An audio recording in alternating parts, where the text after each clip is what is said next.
வாசிப்போம். உங்கள் தேவனாகிய கர்த்தரையே சேவிக்க கடவீர்கள், அவர் உன் அப்பத்தையும் தண்ணீரையும் ஆசீர்வதிப்பார், வியாதியை உன்னிலிருந்து விலக்குவேன். சில வாக்குத்தத்தங்களை கண்டிஷனல் ப்ராமிஸ்ன்னு சொல்லுவாங்க, சிலது அன்கண்டிஷனல் ப்ராமிஸ்ன்னு சொல்லுவாங்க. அன்கண்டிஷனல் நிபந்தனையற்ற வாக்குத்தத்தம்.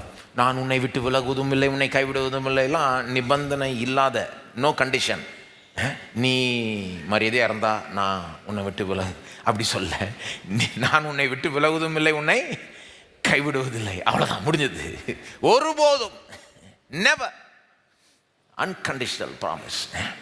ஆனால் சில வாக்குத்தத்தங்கள் நிபந்தனை உள்ள வாக்குத்தத்தங்கள், அதுக்கு கண்டிஷன் மாதிரி இருக்குது பாருங்கள். இந்த வாக்குத்தத்தத்தை பாருங்கள். உங்கள் தேவனாகிய கர்த்தரையே சேவிக்க கடவீர்கள்.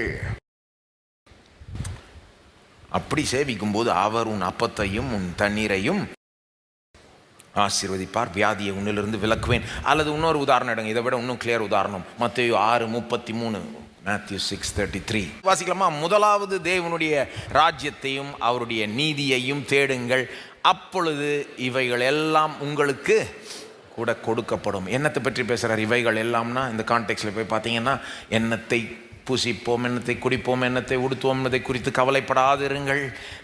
ஆகாயத்து பறவைகளை பாருங்க, அது என்ன விதைச்சதா அறுத்ததா? தேவன் அவைகளை எப்படி போஷிக்கிறாருன்னு பாருங்க. காட்டு புஷ்பங்களை பாருங்க, அதை எப்படி உடுத்திருக்கிறாரோ. உங்களுடைய தேவைகளையும் சந்திப்பார்.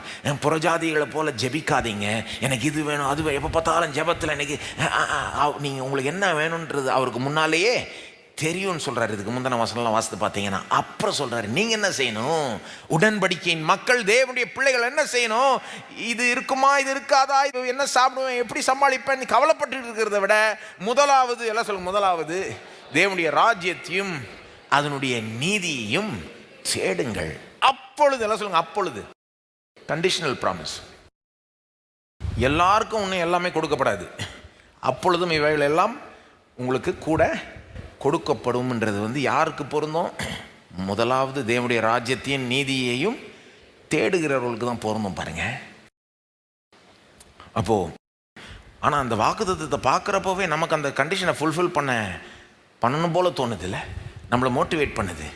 முதலாவது தேவனுடைய ராஜ்யத்தையும் நீதியும் தேடாதவர்கள் கூட இந்த ப்ராமிஸை பார்த்தோன்னு தேட ஆரம்பிச்சிருவாங்க. அப்போ எல்லாமே கூட கொடுக்கப்படுன்றாங்களே, அப்போ தேடிடலாம், பரவாயில்ல.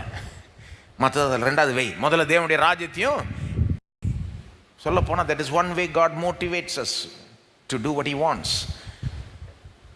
வாக்குத்தத்தத்தை வச்சு மோட்டிவேட் பண்ணுறாரு. பல இடத்துல காண்பிக்கிறேன் நான் பிறகு உங்களுக்கு. வாக்குத்தத்தத்தை வச்சு நம்மளை கீழ்ப்படியும்படி மோட்டிவேட் பண்ணுறாரு.